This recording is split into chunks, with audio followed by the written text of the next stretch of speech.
everyone. So once again welcome you all on Law Vita. My name is Aradhya Gupta and today in this video we are going to discuss the second lecture of Environment Law series. In the previous video I discussed the 10 important terms which are related to environment law. They were basically the short notes and today we are going to proceed further in this lecture and we'll discuss the next 10 important terms. So let's begin the video. So the first term of today's lecture is environment pollution. इसको हम लोग हिंदी में बोलते हैं प्रदूषण. हम लोग बोलते हैं ना अपनी आम जिंदगी में कितना प्रदूषण बढ़ चुका है, कितना ज़्यादा पोल्यूशन हो रहा है. और प्रदूषण कई तरीके के होते हैं. There are many kinds of pollution. There are air pollution, water pollution, noise pollution and soil pollution. तो अलग अलग एक्टिविटीज़ से अलग अलग तरीके के पोल्यूशन कॉज होते हैं और इसके जो एक मेन रीज़न है वो एक ही है, द पीपल. जो हम लोग ह्यूमन बींग्स हैं, we are the main cause behind the pollution. ठीक है, तो देखते हैं क्या होता है पोल्यूशन का मेन मतलब. वैसे हम सब जानते हैं but for the answer writing we must know. It means presence in the environment of any substance which is harmful to human beings, other living creatures, plants, microorganisms and property. ये कह रहे हैं कि हमारा जो पर्यावरण है, जो हमारा इन्वायरमेंट है, उसमें कुछ हार्मफुल सब्सटेंसेस का प्रेजेंट होना, that is actually known as pollution. अब वो हार्मफुल सब्सटेंस कुछ भी हो सकता है. कोई केमिकल पार्टिकल्स हो सकते हैं, डस्ट हो सकता है, फ्यूम्स हो सकते हैं, कुछ गैसेस हो सकती हैं जो हार्मफुल गैसेस होती हैं. और ये जो हार्मफुल सब्सटेंसेस प्रेजेंट होते हैं ये हमारे हम ह्यूमन बींग्स को अफेक्ट करते हैं, लिविंग क्रिएचर्स जैसे माइक्रो ऑर्गेनिजम्स, एनिमल्स, प्लांट्स, और इसके साथ साथ हमारी प्रॉपर्टी को भी ये नेगेटिवली हार्म कॉज करते हैं. ठीक है, तो सिंपल सी बात है, हार्मफुल सब्सटेंसेस का या उन सब्सटेंसेस का होना जो कि हार्मफुल होते हैं ह्यूमन बीइंग के लिए, लिविंग क्रिएचर के लिए, प्लांट्स के लिए, माइक्रो ऑर्गेनिजम्स के लिए in the environment, that is known as environment pollution. Right, let's read further. It lowers the quality of environment caused by human activities. ठीक है, तो बेसिकली यही बोल रहे हैं कि जो इन्वायरमेंट पोल्यूशन नहीं है, ह्यूमन एक्टिविटीज़ से ही बहुत सारे हम अपने डे टू डे लाइफ में एक्टिविटीज़ करते हैं जिससे डायरेक्टली या इनडायरेक्टली इन्वायरमेंट पोल्यूशन कॉज होता है. ठीक है, और ये हमारे जो इन्वायरमेंट है उसकी जो क्वालिटी है उसको डिग्रेड कर रहा है, उसको लोअर डाउन कर रहा है. Right, we all know this. Environment pollution has now become a matter of global concern and there is also growing awareness about it. दोनों चीज़ें हैं कि एक तरफ ये एक बहुत ज़्यादा बड़ा मैटर ऑफ ग्लोबल कंसर्न बन चुका है और बड़े बड़े ऑर्गेनाइजेशन मीटिंग्स में और समिट्स में इस इशू को रेज़ किया जाता है और किया जा रहा है कि पोल्यूशन जो है बहुत ज़्यादा बढ़ रहा है और इससे बहुत ज़्यादा डैमेजेस, बहुत ज़्यादा हार्म कॉज हो रहा है हमारे हेल्थ को, हमारे ओवरऑल नेशन वाइड डेवलपमेंट में it is be hindrance. Right, और एक दूसरी तरफ ये एक तरीके की इसके टूवर्ड्स अवेयरनेस भी बढ़ती जा रही है. बहुत सारी जो हमारी यंग जनरेशन है, they are being taking a growing steps toward preservation of our environment. तो ये है आपका इन्वायरमेंट पोल्यूशन. चलिए, next term is environmental degradation. पर्यावरणीय दुर्दशा. हमारा जो पर्यावरण है उसकी दुर्दशा हो रही है, उसकी जो क्वालिटी है, उसका जो एसेंस है वो डिग्रेड होता जा रहा है, उसकी जो क्वालिटी डिग्रेड होती जा रही है. It means man cause damage to the basic resources such as water, soil, forest, atmosphere which are necessary for survival. इसका मतलब है मनुष्य द्वारा, हमारे द्वारा जो हमारे बेसिक रिसोर्सेज, जो हमारे नेचुरल रिसोर्सेज हैं, क्योंकि गॉड ने हमें एज अ गिफ्ट दिए हैं, उनको हम लोग डैमेज कॉज कर रहे हैं. जैसे कि वाटर है, सॉइल है, फॉरेस्ट, एटमॉस्फेयर. कैसे? जो हम लोग की जितनी वाटर रिसोर्सेज है उसमें हम लोग गंदगी डालते हैं, उसको पोल्यूट करते हैं. ठीक है, फॉरेस्ट को जितने हम लोगों के हरे भरे हमारे पेड़ हैं उन सबको हम काट के इंडस्ट्रीज़ बना रहे हैं, रेसिडेंशियल एरियाज़ बना रहे हैं, जिससे काफ़ी ज़्यादा इन्वायरमेंट पे असर पड़ रहा है और डिग्रेड हो रहा है वो.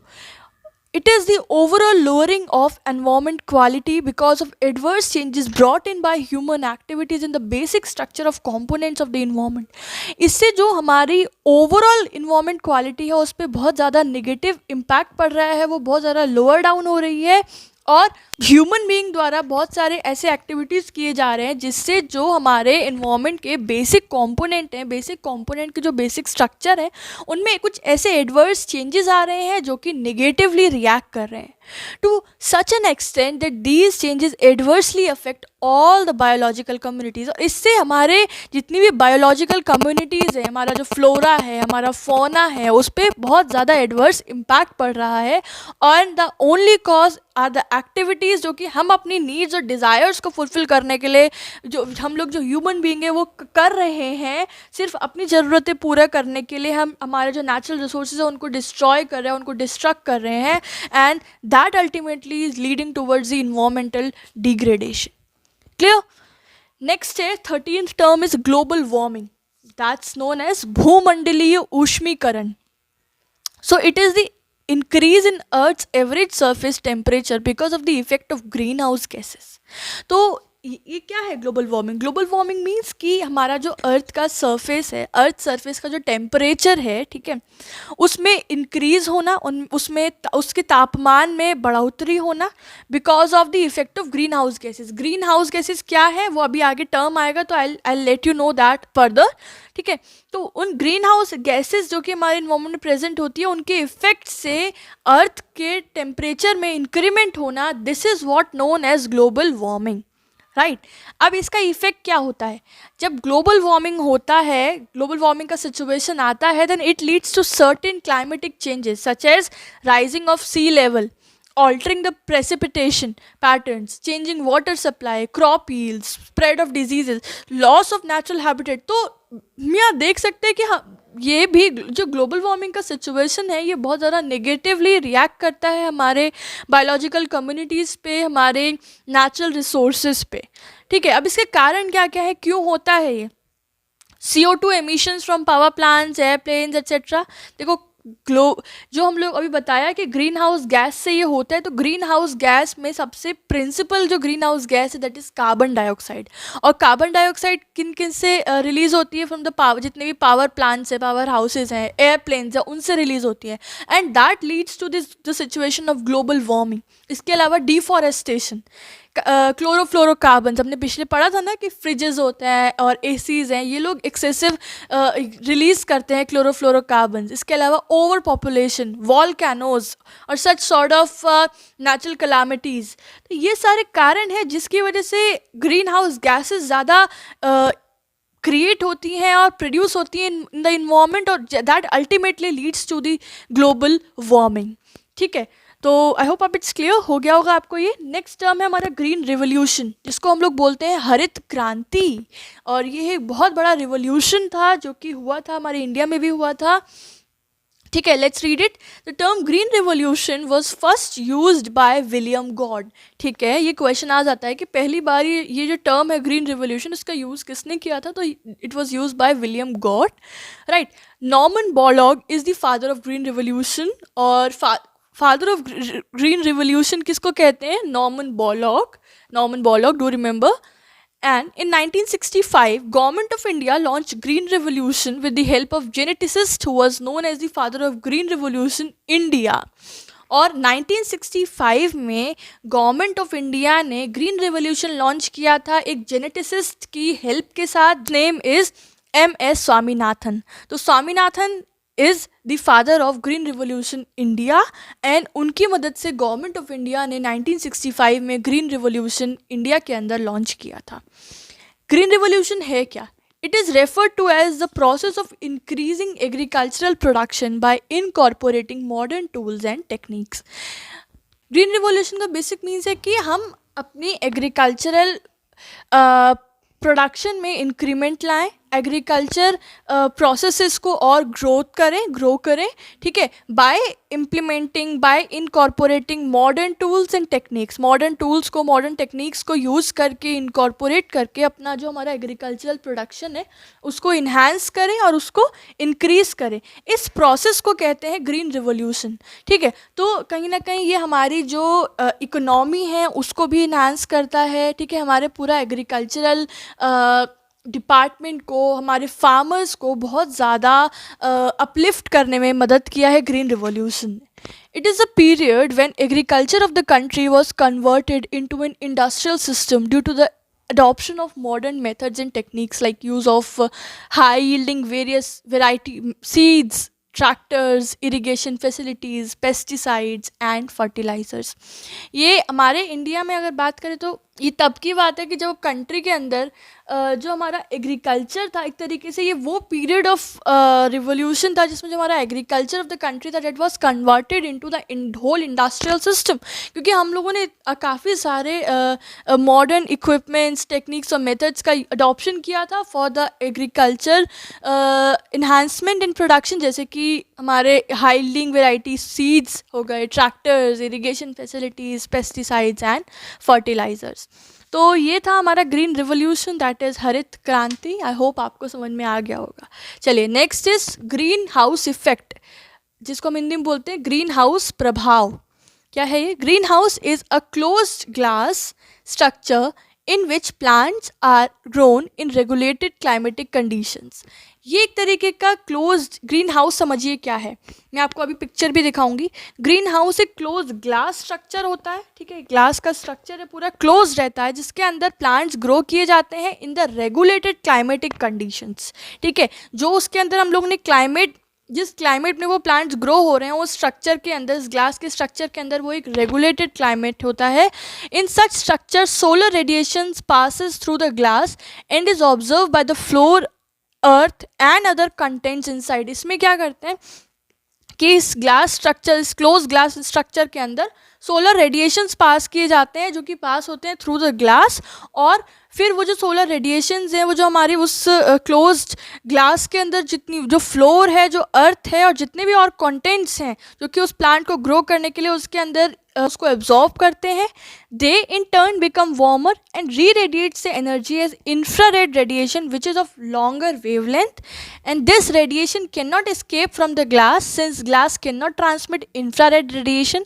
Thus, the temperature inside the greenhouse increases. क्योंकि इस पूरे प्रोसेस से जो हमारा जो इनसाइड ग्रीन हाउस का जो टेम्परेचर है वो बढ़ जाता है. And this is the green house effect, और इस पूरे प्रोसेस को हम बोलते हैं ग्रीन हाउस इफेक्ट. ठीक है, this green house effect is a natural phenomena and it has been happening on earth for million of years. This is एक आर्टिफिशियली भी होता है, बट ये एक नेचुरल फिनोमिना है और ये कई सालों से हमारे अर्थ पर होता आ रहा है. In other words, green house effect refers to gradual warming of earth's atmosphere due to the presence of molecules of greenhouse gases such as carbon dioxide, methane, nitrogen oxide, carbon monoxide, water vapor, etc. तो ये कह रहे हैं कि एक natural phenomena है जिससे क्या होता है, जो हमारी अर्थ का एटमॉस्फेयर है वो ग्रेजुअली वार्म हो जाता है हमारे ग्रीन हाउस गैसेस की प्रेजेंस होने की वजह से, और उसके कारण अल्टीमेटली जो हम प्लांट्स ग्रो होते हैं वो उस रेगुलेटेड टेम्परेचर में होते हैं. And this whole process is known as the green house effect.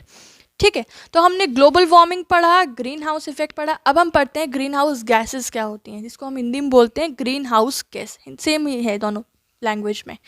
तो it means the group of gases that are able to absorb heat in the atmosphere, keeping the earth's surface warmer by allowing the direct sunlight to reach to the earth's surface. ये वो group of gases है जो कि जिनके अंदर heat को absorb करने की क्षमता होती है.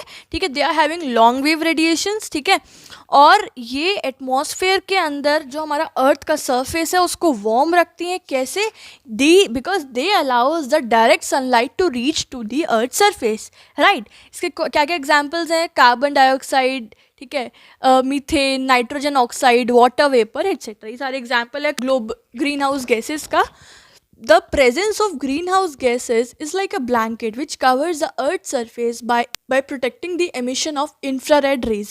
एक तरीके से जो ग्रीन हाउस गैसेस का हमारे इन्वायरमेंट में प्रेजेंट होना, it is like a blanket. एक ब्लैंकेट का काम करता है क्योंकि ये हमारे अर्थ को प्रोटेक्ट करता है, अर्थ के सर्फेस को प्रोटेक्ट करता है by the emission of infrared rays, right?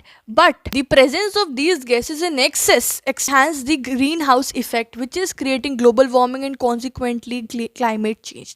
लेकिन एक लिमिट में होना इज़ लाइक फाइन, और ये फिर प्रोटेक्शन के लिए यूज़फुल है, पर अगर इनका एक्सेस इन्वॉल्वमेंट होता है, एक्सेस में प्रेजेंट होती है अगर हमारे इन्वायरमेंट में, तो they in turn enhance the green house effect, और जिसकी वजह से ग्लोबल वार्मिंग होता है और फिर फर्दर हमारे क्लाइमेट में चेंजेस अकर होते हैं, जो कि एडवर्सली इफेक्ट करते हैं हमारे इन्वायरमेंट में जितनी भी बायोलॉजिकल कम्युनिटीज़ हैं, नेचुरल रिसोर्सेज हैं, उनके ऊपर।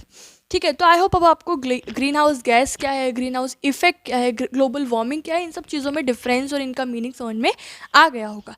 Okay, so the next term is ozone depletion, जिसका मतलब है ओजोन परत क्षरण।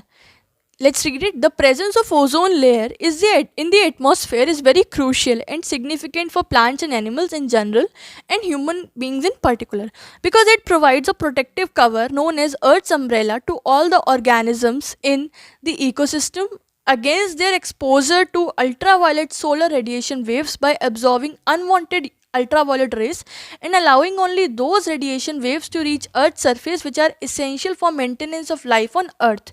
क्या बोल रहे हैं ये कि हमारे इन्वायरमेंट में, हमारे एटमॉस्फेयर में एक ओजोन लेयर प्रेजेंट होता है जो कि बहुत क्रूशियल और इम्पॉर्टेंट रोल प्ले करता है। जितनी भी सन से डायरेक्ट अल्ट्रावायलेट रेज प्रोड्यूस होती हैं उनको उनका एक्सेस एक्सपोजर होने से बचाता है, एक तरीके के ब्लैंकेट का काम करता है, जिसकी वजह से हमारे अर्थ पे जितने प्लांट्स एनिमल्स प्रेजेंट होते हैं, ह्यूमन बींग्स प्रेजेंट होते हैं, उनको प्रोटेक्शन मिलता है। अदरवाइज जो अल्ट्रावायलेट रेज प्रोड्यूस होती है ना, ये बहुत ज़्यादा हार्मफुल होती हैं हमारे स्किन के लिए, हमारे और भी काफ़ी सारी डिजीज़ेस कॉज करती है, प्लांट्स और एनिमल्स को बहुत ज़्यादा हार्मफुली अफेक्ट करती है। तो ओजोन लेयर इस तरीके से काम करती है, एक तरीके से इसको हम अर्थ अम्ब्रेला भी बोलते हैं, it is also known as earth umbrella. क्या करता है ये कि ये अनवांटेड जितनी भी अल्ट्रावायलेट रेज होती है उनको एब्जॉर्व कर लेता है और सिर्फ उन्हीं रेडिएशन वेव्स को अलाउ करता है टू एंटर या to reach the earth surface, जो कि असेंशियल हैं, जो कि ज़रूरी हैं for the maintenance of life on earth. Clear. अब ओजोन डिप्लीशन क्या होता है, ये तो हमने ओजोन लेयर क्या होता है, ओजोन लेयर क्या काम करता है वो हमने पढ़ा। Ozone depletion is a break down of ozone layer. Ozone layer का ब्रेक डाउन होना या break down of ozone layer कहलाता है ओजोन डिप्लीशन। उसमें जैसे हमने सुना भी आज के टाइम में कि ओजोन लेयर में हमारा कुछ there has been a hole हो चुका है। तो अगर पूर्ण रूप से अगर हमारा ओजोन लेयर ब्रेक डाउन हो जाता है तो उसको हम बोलते हैं ozone depletion. There are many adverse effect of ozone depletion. बहुत सारे एडवर्स इफेक्ट हैं ओजोन डिप्लीशन के, क्योंकि फिर अल्ट्रावायलेट रेज सीधे आएंगी, जो अनवांटेड अल्ट्रावायलेट रेज हैं वो भी हमारे अर्थ के सरफेस पे आएंगी। इससे क्या क्या हो सकता है, see very serious issues like skin cancer, premature blindness, threatens the marine life in it affect adversely upon the plants growth. बहुत सारे आपने देखा इश्यूज, हमको स्किन कैंसर हो सकता है, हम प्री मैच्योर ब्लाइंडनेस, ठीक है, जितनी भी मरीन लाइफ है, जितने भी एक्वाटिक एनिमल्स है, उनको ये एडवर्सली अफेक्ट करता है, plus as well as towards the plants growth. In a report WHO made 3 recommendations for general public. अब ये हमने पढ़ लिया ओजोन डिप्लीशन क्या होते हैं। अभी WHO वर्ल्ड हेल्थ ऑर्गेनाइजेशन ने ओजोन डिप्लीशन के कंटेक्स्ट में 3 जनरल रिकमेंडेशंस दी थी to the general public. What are they? First, people should cover themselves with protective clothing. खासकर जब सनरेज बहुत हाइट पे होती है, मतलब बहुत धूप हो रही होती है बाहर, तो उस वक्त आपको अपने बॉडी को पूरा कवर करके कंप्लीटली विद प्रोटेक्टिव क्लोथिंग बाहर निकलना चाहिए। Wear UV ultraviolet absorbing sunglasses वाला आउटडोर, जब आप बाहर जा रहे हो तो आप अल्ट्रावायलेट सनग्लासेस को यूज़ करें, वेयर करें। And third, try to stay indoor at noon time when ultraviolet radiation is most intense. और उस ड्यूरेशन में जब हमारे टेम्परेचर में अल्ट्रावायलेट रेडिएशन सबसे ज़्यादा इंटेंस होते हैं, उस दौरान कोशिश करें, खासकर दोपहर के वक्त नून टाइम में, कि आप अंदर ही रहें, बाहर ना निकलें। तो ये 3 रिकमेंडेशंस थी जो कि WHO ने की थी for the general public.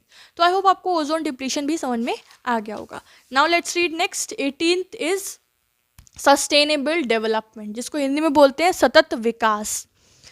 Sustainable development can be defined as development that meets the needs of the present generation without compromising on the ability of the future generation to meet their own needs।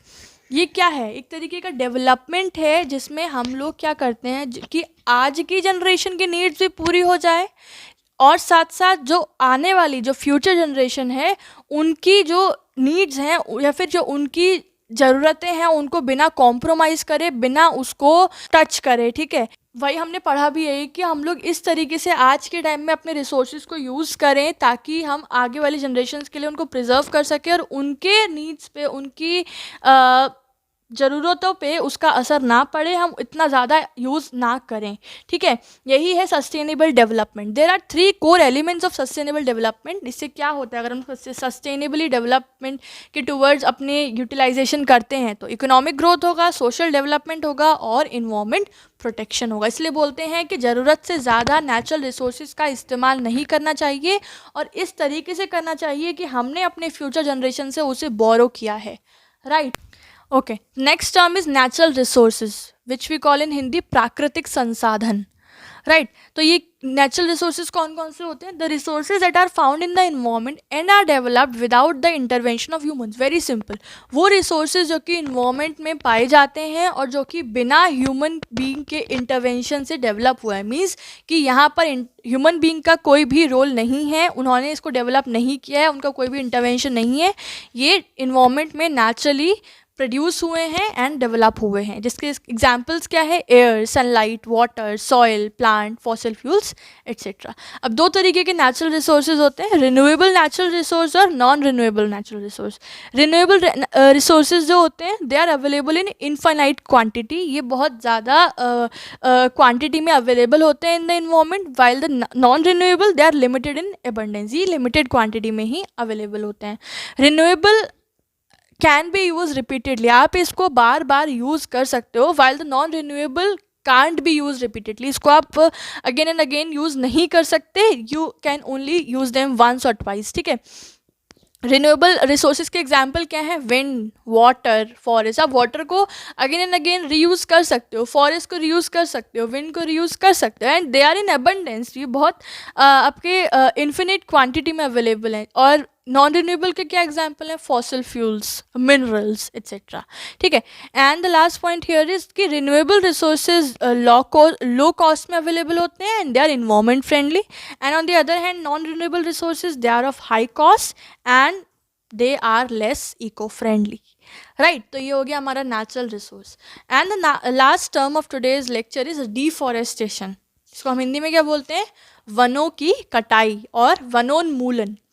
It is a large scale removal of trees from the forest for the facilitation of human activities. Very simple कि deforestation में क्या होता है कि large scale में trees का cut down होना, trees का रिमूवल होना फ्रॉम द फॉरेस्ट, किस पर्पज़ के लिए? For the facilitation of human activities, जैसे कि फैक्ट्रीज़ बनाना, इंडस्ट्रियल डेवलपमेंट्स करना, घर बनाने के लिए, रेसिडेंशियल पर्पसेस के लिए, we do the same, right. It is a serious environmental concern since it leads to many adverse effect like loss of biodiversity, damage to natural habitat, disturbance in the water cycle, soil erosion. हम लोग तो अपने desires को, अपनी needs को fulfil करने के लिए डिफॉरेस्टेशन करते हैं, लेकिन आपको पता है कि डिफॉरेस्टेशन के बहुत ज़्यादा सीरियस इफ़ेक्ट होते हैं हमारे इन्वायरमेंट पे, जैसे कि बायोडाइवर्सिटी का लॉस होना, फ्लोरा फौना का लॉस होना, ठीक है। जो बहुत सारे हमारे एनिमल्स एक्सटिंक्ट और इंडेंजर्ड हो रहे हैं, as well as the species of plants, इसका कारण डिफॉरेस्टेशन एक बहुत बड़ा कारण है। हमारे वाटर साइकिल पे बहुत डिस्टर्बेंस क्रिएट होता है, soil erosion and the damage to the natural habitat. Deforestation is a big contributor to climate change and global warming. इसके साथ साथ डिफॉरेस्टेशन एक बहुत बड़ा कॉज है behind the climatic changes and the global warming. अच्छा, अब इसके कारण क्या क्या है डिफॉरेस्टेशन के? Need of agricultural land, forest fire, population, industry, road construction, mining, firewood collection, and natural causes like hurricanes, floods, etc. तो ये सारे कारण हैं, इसकी वजह से डिफॉरेस्टेशन होता है, और अगर डिफॉरेस्टेशन होता है तो उसके बहुत सारे एडवर्स इफेक्ट होते हैं, वो भी हमने जान लिए। तो गाइज, ये थे आज के 10 टर्म्स। आई होप आपको समझ में आ गए होंगे। कोई डाउट हो तो कमेंट सेक्शन में पूछिएगा। बस फिलहाल के लिए इतना ही। नेक्स्ट वीडियो में फिर नेक्स्ट 10 टर्म्स और 10 और 11 टर्म्स देखेंगे, और फिर ये कंप्लीट हो जाएंगे हमारे 30 इंपॉर्टेंट टर्म्स वाला जो कॉन्सेप्ट है। फिर हम लोग अपने इन्वायरमेंट लॉज को एक एक करके डिस्कस करेंगे। सो फिलहाल this was it everybody. Just like the video if you like the content, and if you're new one watching it for the first time, you can subscribe to Law Vita. This was it. I'll meet you up with the next video with the next content. Till then, take care. Have a good day. Bye bye.